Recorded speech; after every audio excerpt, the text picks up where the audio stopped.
Astaghfirullahaladzim.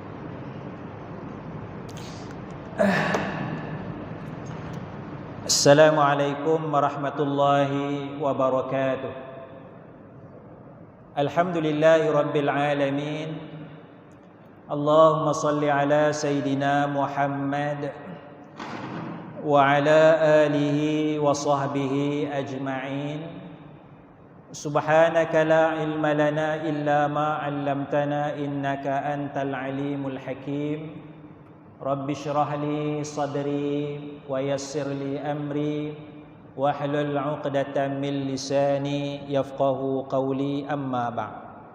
Yang dihormati Tuan Imam, Tuan Bilal, jawatan kuasa masjid, sidang jemaah, moga-moga kita dirahmati Allah Subhanahu wa taala. Sepatutnya masjid ni tutup pada hari ni dah. Dibuka pula. Jadi doa banyak-banyaklah supaya Allah Subhanahu wa taala jaga kita semua. Bismillahilladzi la yadurru ma'asmihi syai'un fil ardi wala fis sama'i wa huwas samiul alim. Bismillahilladzi la yadurru ma'asmihi syai'un fil ardi wala fis sama'i wa huwas samiul alim. Bismillahilladzi la yadurru ma'asmihi syai'un fil ardi wala fis sama'i wa huwas samiul alim. Jadi doa yang saya sebutkan tadi itu dinyatakan di dalam hadis Rasul sallallahu alaihi wasallam, yaitu sesiapa yang membaca Bismillahilladzi la yadurru ma'asmihi syai'un fil ardi wala fis sama'i wa huwas sami'ul alim sebanyak 3 kali pada waktu pagi, dan baca lagi 3 kali pada waktu petang, lam yadurruhu syai', tidak ada sesuatu pun akan memudaratkan orang yang baca tu. Ya, ini fadilat yang dinyatakan di dalam hadis Nabi sallallahu alaihi wasallam. Jadi fadilat ni kita kena tengok daripada nas. Kalau ada nas, kerana dalam kaedahnya la fadilata illa ma'a nassin. Tidak ada fadilat, tidak ada kelebihan kecuali ada nas.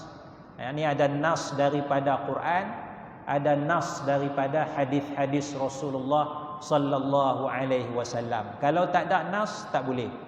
Misalnya saya nak reka, tuan-tuan baca doa ni sebut nama saya, insya-Allah tak kena Covid. Itu tak ada nas. Ya, tak ada nas. Ketua tak apalah. Ya, guru saya bagi tahu begini, cubalah amalkanlah, tak apa. Tapi nak confirm betul-betul tak boleh. Kerana benda ni benda ghaib, dia mesti ada nas, mesti ada wahyu. Jadi baca Bismillahilladzi la yadurru ma'asmihi syai'un fil ardi wala fis sama'i wa huwas samiul alim 3 kali pagi, 3 kali petang. Kelebihan dia, fadilat dia, tidak ada mudarat. Itu ada di dalam hadis Rasulullah sallallahu alaihi wasallam. Maka Rasulullah as-sadiqul masduq. Rasulullah ni benar lagi dibenarkan. Rasulullah tidak bercakap bohong. Rasulullah bercakap berdasarkan wahyu. Wa ma yantiqu 'anil hawa in huwa illa wahyun yuha. Rasulullah tidak bercakap berdasarkan hawa nafsu, ikut suka saja, tetapi Rasulullah sallallahu alaihi wasallam bercakap berdasarkan wahyu yang diwahyukan kepada Rasulullah sallallahu alaihi wasallam, ya. Jadi kalau nak kelebihan tu, cuba tengok dalam Quran, tengok ada tak daripada hadis-hadis Rasulullah sallallahu alaihi wasallam. Tuan-tuan, tengah hari ini saya nak sebutkan sikit satu firman Allah Subhanahu wa taala, iaitu Allah Subhanahu wa taala sebut, ya, Allah Subhanahu wa taala sebut ayat yang mengajak supaya kita berdamai, ayat yang mengajak supaya kita bersatu padu. Wa'tasimu bihablillahi jami'an wala tafarraqu. Hendaklah kamu semua umat Islam berpegang teguh dengan tali Allah, janganlah kamu berpecah belah. Salah satu asas dalam agama Islam ialah tidak berpecah belah, ya, tidak berpecah belah. Tapi hari ini macam mana keadaan kita umat Islam? Politik pecah belah tak? Pecah belah, ya. Ni ramai orang sini hotel-hotel ni orang hebat politik belakang ni kan, insya-Allah ada ni kan, ada jawatan, ada yang bekas-bekas dan sebagainya. Tak apalah, tak ada masalah, itu ijtihad masing-masing lah, ya. Kita nak masuk politik mana tu ijtihad kita, ya. Tapi yang saya nak tekankan, kenapa kita sampai berpecah belah? Sedangkan Allah pesan kepada kita la tafarraqu, jangan berpecah belah, ya. Tapi saya bukan bidang politik, saya tak berani nak sentuh banyak-banyak. Saya nak sentuh tentang bidang agama, ya. Bagaimana keadaan kita umat Islam berpecah belah dalam agama. Kita menyaksikan orang yang dipanggil sebagai ustaz, orang yang bawa mengajar agama dan sebagainya, saling tuduh-menuduh di antara satu sama lain. Ustaz-ustaz saling sesat menyesatkan, kafir mengkafir di antara satu dengan yang lain. Ada tak? Ada. Kita ikut ustaz tu. Ustaz tu kata Ustaz B sesat, kita pun ikut sekali. Ustaz B tu sesat, jangan ikut. Ustaz B tu ada murid dia, penyokong-penyokong dia. Ustaz B tu kata ustaz kita sesat, jangan ikut ustaz kita. Kita marah, penyokong belah sana marah. Jadi dua orang ustaz bergaduh, berpecah belah, pengikut-pengikut pun bergaduh, berpecah belah. Maka kita tidak mengikut nas Al-Quran, wala tafarraqu, jangan berpecah belah, ya. Walaupun yang bawa tu orang agama, yang kita panggil ustaz, panggil tok guru dan sebagainya, tetapi pegangan kita adalah kepada Al-Quran dan juga kepada hadis-hadis Rasulullah sallallahu alaihi wasallam. Payah nak faham tak? Susah tak nak faham ayat ni? Tak, kami bergaduh ikut ustaz kami, tak apa, tak pecah belah. Kan? Pasal nak tegakkan kebenaran, tak apa. Kan? Allah Ta'ala tak bagi pecah belah ni kalau benda tak betul. Benda betul, ustaz kami betul. Kumpulan sana pun kata ustaz kami betul juga. Pecah belah, ya. Sedangkan mutlak ni, wala tafarraqu, jangan pecah belah. Macam mana sekalipun jangan pecah belah. Bincang tak apa, bincang elok-elok tak apa, discuss tak apa, diskusi tak apa, kan? Tapi sampai nak sesat menyesatkan, kafir mengkafir di antara satu dengan yang lain, ya. Ini akan membawa kepada kelemahan kita umat Islam, dan ini akan membawa kepada kerosakan keamanan. Masyarakat tidak aman, bergaduh dan sebagainya, ya. Suka tak kalau ada ustaz mengajar sini tuduh ustaz ni sesat dan sebagainya. Ustaz yang dituduh tu pula mengajar pula kat sini. Kan? Kita pun nak ikut mana satu ni? Ustaz ni ke ustaz ni kan? Ya. Baik, saya nak bawa beberapa contoh, ya. Bagaimana beberapa contoh kadang-kadang dia tak boleh nak settle elok-elok, ya. Dia tak boleh nak selesaikan elok-elok, sedangkan masalah dia kecil je. Masalah dia kecil je. Misalnya umat Islam bergaduh, ya, dalam soal agama. Umat Islam bergaduh dalam soal agama, ya. Baca Quran, ya, sampai tak? Ya, baca Quran pahala dia sampai ke tak sampai kepada si mati? Ya. Baca Quran sampai tak pahala? Kita sedekah pahala sampai tak kepada si mati? Siapa kata sampai? Ya. Siapa kata tak sampai? Tak ada yang kata. Boleh kata kebanyakan kita kata sampailah. Majoriti kita kata sampai. Maknanya bila kita pegang pendapat kata sampai, maka kita pun sedekahlah. Bila ada kematian, kita ada kematian hari ini sahabat kita, ya, sama-samalah kita doakan supaya Allah ampunkan dosa dia, dan kita sedekah Fatihah kepada beliau. Al-Fatihah. Kita pun sedekahkanlah, baca Fatihah dengan niat sedekah pahala Fatihah itu kepada si mati, Jadi itu pegangan kita. Tetapi ada ulama menyatakan tidak sampai. Tak sampai. Jadi ada ulama kata sampai, sedekah pahala. Ada ulama kata tak sampai. Ada masalah tak? Ada masalah tak? Ya, ada kata sampai, ada kata tak sampai. Sorry, tak sampai. Ada masalah tak? Tak ada masalah. Tak ada masalah. Kalau yang kata tak sampai, dia tak perlu baca. Kan? Datuk Imam buat kita ada kematian, kita sama-sama kita sedekah Fatihah. Yang kata tak sampai, duduk diam je lah. Tak payah baca. Pasal apa tak baca? Tak sampai, baca apa-apa. Tapi kalau baca dapat pahala tak? Baca Quran dapat pahala tak? Dapat. Aku kata tak sampai, tapi baca bila. Pasal baca pun dapat pahala juga. Kan? Benda senang kan? Yang kata sampai, baca. Yang kata tak sampai, tak payah baca. Baca pun pasal aku nak pahala untuk aku, bukan aku nak sedekah. Kan? Benda boleh selesai elok-elok. Kan? Tapi kadang-kadang sebahagian orang agama dia bincang bab ni, dia kata sampai, dia tuduh puak-puak ni sesat.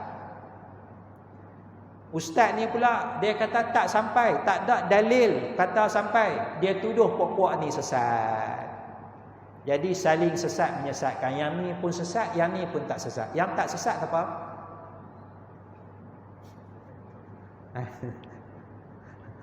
Nampak tak? Kan? Sedangkan benda boleh selesaikan elok-elok. Yang kata sampai baca, yang kata tak sampai tak perlu baca. Ataupun kalau dia baca pun, pasal aku nak pahala, aku bukan nak sedekah. Boleh selesai. Jadi ada ulama kata sampai, ada ulama kata tak sampai. Saya ada pandangan ketiga.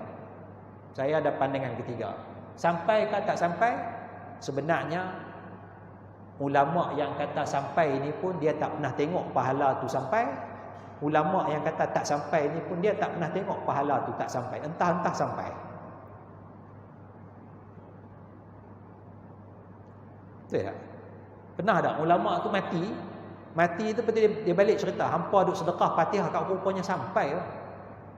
Ulama yang kata tak sampai ni, dia kata betul, aku dah mati dah. Dia balik cerita kat kita tak sampai. Tak, saya nak gurau. Pandangan ketiga saya ni nak gurau. Jadi maksud saya janganlah keras sangat. Janganlah pecah belah sangat sampai nak sedekah pahala pun sampai nak bergaduh. Sedangkan masing-masing benda ghaib, ya. Bukan ada apa pun. Nak baca Quran je, baca Fatihah ke apa ke, ya. Tapi itu keadaan kita, ya. Kerana apa? Kerana keluasan dari sudut ilmu, keluasan dari sudut pemikiran, tidak membaca ijtihad di kalangan para ulama.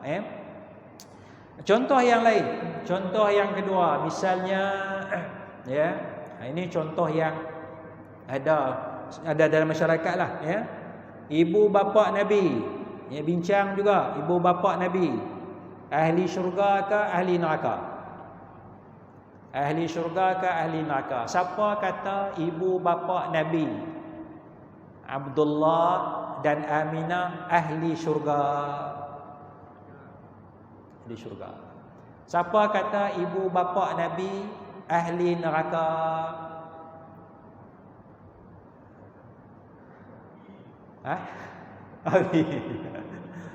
Baik. Kita tak mau sebut nama lah, ya. Majoriti ulama kata, majoriti ulama kata ibu bapa Nabi ahli syurga. Ibu bapa Nabi ahli syurga. Ada minoriti sikit, wallahu a'lam, sekadar bacaan saya, minoriti ulama yang kata ibu bapa Nabi ahli neraka. Ada. Kerana apa? Kerana berpegang kepada hadis Nabi, ada riwayat inna abi wa abaka finnar, bapa aku, yakni bapa Nabi dan bapa kamu, bapa sahabat yang tanya tu, di dalam neraka. Jadi minoriti ulama yang kata bapa Nabi dalam neraka kerana berpegang kepada hadis ni. Dia yakin hadis ni benar, dia pegang kepada hadis ni. Manakala majoriti ulama yang kata bapa Nabi ahli syurga kerana ayat Quran, wa ma kunna muazzibina hatta nab'asa rasula, Allah tak akan azab sesiapa pun sehingga Allah utuskan seorang rasul. Masa bapa Nabi hidup, mak Nabi hidup, belum ada rasul lagi. Dah terputus lama dah. Nabi Ibrahim, Nabi Ismail dah putus lama dah. Kan? Tak ada lah, putus lama dah. Nabi Muhammad lepas bapa Nabi meninggal, lepas mak Nabi meninggal. Jadi macam mana nak kena azab? Wa ma kunna mu'adzibina hatta nab'asa rasulah. Jadi majoriti ulama dia banding tengok ni Quran, ni riwayat hadis. Bila Quran lawan dengan riwayat hadis, pakai Quran. Pakai Quran kerana Quran ni dasar. Perlembagaan dia adalah Al-Quran. Dan dalam sejarah pun bila kita baca, tak ada lah riwayat cerita bapa Nabi sembah berhala, tak ada riwayat cerita mak Nabi sembah berhala, tak ada. Tak ada kan? Tak ada. Jadi sini majoriti ulama kita berpegang majoriti ulama ibu bapa Nabi adalah ahli syurga. Tapi yang saya nak ni ialah yang ni tuduh yang ni sesat, bukan ulama, bukan ulama. Ini orang-orang ni. Ya. Ulama-ulama jadian ni. Ya, ulama-ulama jadian macam saya ni. Yang ni tuduh yang ni sesat, yang ni tuduh yang ni sesat. Ulama tak ada masalah, ulama yang betul tak ada masalah. Kan? Mereka bagi pandangan dan mereka menghormati pandangan yang berbeza. Tapi masyarakat kita hari ini yang sokong pandangan ni menyatakan kumpulan ni sesat pasal kata mak bapak Nabi dalam neraka. Yang ni pula kata yang ni sesat pasal tak ikut riwayat hadis Nabi sallallahu alaihi wasallam. Saling sesat menyesatkan. Kesannya kita tafarraqu, kita berpecah belah. Ya. Kita makin lemah, makin lemah, makin lemah, ya. Sedangkan kalau kita kembali kepada dasar dalam agama, dalam Quran, Allah Taala tak suruh pun kita bercara masalah ni.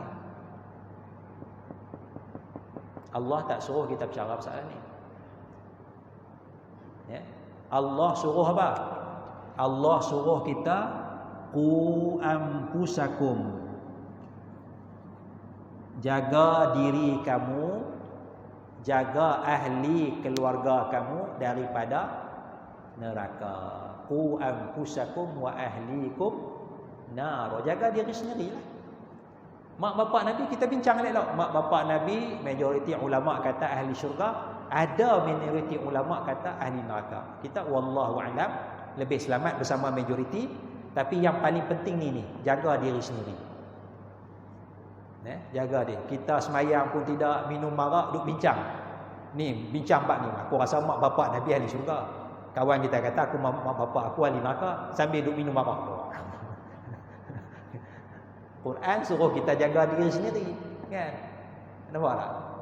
Prinsip Quran ni, qu anfusakum wa ahlikum nara wa quduhan nas wal hijarah 'alaiha malaikatun ghilazun shidadun la ya'sunallaha ma amarahum wa yaf'aluna ma yu'marun. Malaikat tu dia tak derhaka, ya. Allah suruh siksa, dia siksa, ya. Kemudian yang kedua, Allah Taala kata tilka ummatun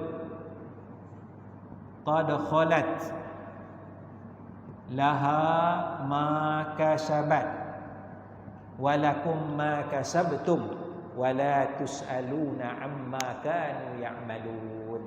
Maksud dia itu adalah umat yang telah lepas. Ni lepas dah ni. Lepas dah, habis dah. Habis dah. Tilka ummatun dah lepas dah. Kan? Kita duk bercara, datuk aku dulu ahli syurga, datuk aku ni ahli syurga, kali ahli neraka. Duk cara datuk nenek kita dulu, ahli syurga ke ahli neraka kan. Tilka ummatun, itu umat yang telah lepas. Cara elok tak apa. Ni cara nak bagi bergaduh. Prinsip dalam Quran, tilka ummatun qad khalat. Itu adalah umat yang telah lepas, habis dah. Laha ma kasabat. Bagi mereka apa yang mereka usahakan. Walakum ma kasabtum. Bagi kamu, bagi kita apa yang kita usahakan. Allah nak tengok apa kita tengok, kena buat. Bukan Allah nak tengok kita hukum orang ni jahat, orang ni ahli neraka, orang ni. Allah tak akan tanya benda tu. Allah tanya kita sendiri. Walakum ma kasabtum. Apa yang kita buat. Wala tus'alu na'amma kanu ya'malu. Dan kamu tidak akan ditanya apa yang mereka buat. Kamu tak akan ditanya. Kan? Orang tu masuk neraka, Allah Ta'ala tak akan tanya kita. Orang ni masuk neraka, orang ni jahat, Allah Ta'ala tak akan tanya kita. Generasi dah lepas dah. Kita pun tak ada zaman tu. Kan? Orang zaman Paleolitik, ya, tak beriman. Allah Ta'ala tanya kita tak? Zaman Paleolitik berapa juta tahun, katanya dalam sejarah lah. Paleolitik, Mesolitik, Neolitik, baru masuk zaman purba, zaman logam kan? Allah Ta'ala tanya kita tak? Tak tanya. Wala tus'aluna amma kanu ya'malun. Ya? Allah kamu tidak akan ditanya apa yang mereka telah lakukan. Jadi Allah Ta'ala tak akan tanya mak bapak kita dulu jahat ke baik ke. Allah Ta'ala tak akan tanya. Allah Ta'ala akan tanya kita. Ya? Jadi kembali kepada keharmonian. Ya? Kita pegang majoriti ulama, pegang cukup. Yang ni wallahu alam, tetap pegang. Tapi yang ni kita jaga diri sendiri, jaga ahli keluarga dan pegang kepada prinsip yang lepas-lepaslah kita tak tahu, kita serahkan kepada Allah Subhanahu wa taala. Itu asasnya. Ya. Itu asasnya. Tapi itulah payah sikit sebab sama ada dia sokong yang ni, dia hentam yang ni, dia sokong yang ni, dia hentam yang ni. Sama juga sokong yang ni, hentam yang ni, kutuk yang ni, sesat kan? Yang ni sokong yang ni, sesatkan yang ni. Ya, saling sesat menyesatkan di antara satu dengan yang lain. Tadlil, menyesatkan. Bahkan sampai kepada tahap takfir, saling kafir, mengkafirkan di antara sesama umat Islam. Ya, ini berlaku dalam masyarakat kita. Satu lagi contoh akhir, kita tengok sikit doa qunut, mudah aja doa qunut. Baca tak baca doa qunut subuh. Ya. Itu pun sedangkan dia khilaf ulama sunat tak sunat. Ada ulama kata sunat doa qunut. Dalam mazhab kita, mazhab Imam Syafi'i, sunat doa qunut. Dalam mazhab Hanafi tidak sunat doa qunut. Kita mungkin banyak Hanafi, kawan-kawan kita yang Bangladesh, Pakistan yang duduk sini, mereka mungkin Hanafi. Mereka tidak doa qunut pasal doa qunut tak sunat.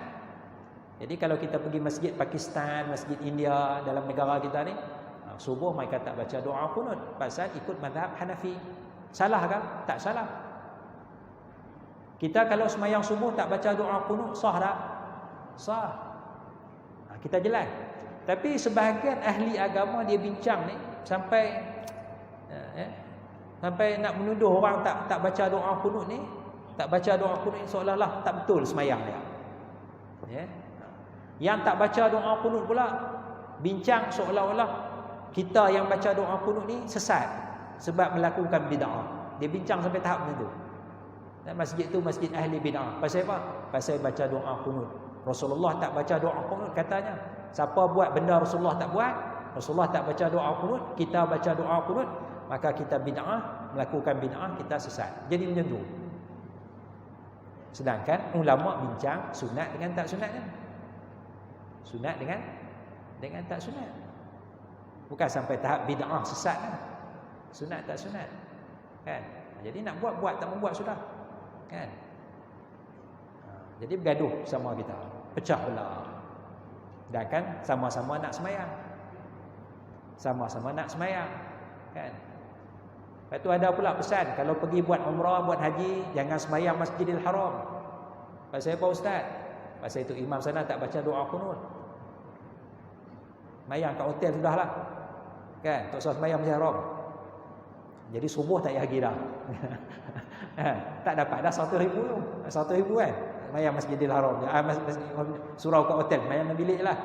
Zuhur, Asar, Maghrib, Isyak tak apa. Subuh tak salah. Tu imam dia tak berapa nak betul semayang. Jadi tak seronok kan? Sedangkan benda simple, kecil je. Inilah semayang. Bahkan kalau kita nak doa kunut pun boleh. Tu imam tak doa kunut, kita boleh doa kunut. Kita boleh doa kunut. Bukannya payah mana pun doa kunut. Sami'allahu liman hamidah, Rabbana walakal hamd. Allahumma hdini fi man hadait wa afini fi man afait wa tawallani. Tu imam sujud, kita pun sujud je lah. Selesai dah doa kunut. Pendek macam tu tak apa dah. Boleh lah tu. Paling ringkas sekali, Allahumma ghfirli wal amin. Macam mana doa kunut pendek? Lupa lah. Allahumma ghfirli. Tak ingat dah doa lama, tak apa. Ada pendek ya. Baca doa Rabbana la tuzigh qulubana ba'da idh hadaitana wa hab lana min ladunka rahmah innaka antal wahhab. Pun doa kunut tu. Pasal doa kunut ni ada doa, ada puji kepada Allah. Cukuplah tu. Innaka antal wahhab, puji pada Allah. Rabbana la tuzigh qulubana tu. Rabbighfirli wa liwalidayya. Fa innaka antal ghafur. Okey, itu doa kunut. Mudah je, tak payah mana pun. Tak mana pun. Jadi mayang Masjidil Haram pun tak apa. Semayang di Perlis pun tak apa. Tu imam tak doa kunut, aku doa kunut. Sebab dia tidak dikira menyalahi imam. Tidak dikira menyalahi. Sebab dia sambil-sambil je. Sami'allahu liman hamidah, Rabbana walakal hamd, Allahumma ghfirli, Allahumma hdini fi man hadait wa afini fi man afait. Sujud je lah, tu imam sujud. Kalau kawan kita dia tak doa kunut, dia semayang masjid ni doa kunut, dia tak doa kunut, dia tak mau doa kunut, dia rokok lama sikit. Tu imam Allahumma hdina fi man hadait, dia rokok lagi. Tu imam wa sallallahu ala sayyid, dia pun sami'allahu liman hamidah, Rabbana walakal hamd. Tu imam sujud, dia sujud. Kan? Pasal dia tak mau doa kunut, dia rokok lama sikit. Ataupun dia masuk tu imam lepas doa kunut. Lepas tu imam doa kunut baru dia Allahu Akbar, ikut tu imam. Lepas tu imam bagi salam, tambah berapa rakaat? Tambah 2. Bukannya payah mana pun. Tapi benda boleh bergaduh, buat apa kita nak selesai elok. Benda boleh bergaduh kan. Benda nak cari pengaruh kan. Boleh cari pengaruh dengan bergaduh ni, orang kenal kita. Kita minta sumbangan senang dan sebagainya. Buat apa kita selesai elok. Itu keadaan kita ya. Jadi ini antara beberapa contoh. Jagalah ya firman Allah apa sekalipun, jaga firman Allah, wala tafarraqu, jangan pecah belah. Ya, bincanglah elok-elok sebagaimana ulama-ulama dulu bincang elok-elok harmoni tanpa saling sesat menyesatkan di antara satu dengan yang lain ya. Sekadar itu, wallahu a'la wa a'lam bis-shawab. Wassalamualaikum warahmatullahi wabarakatuh.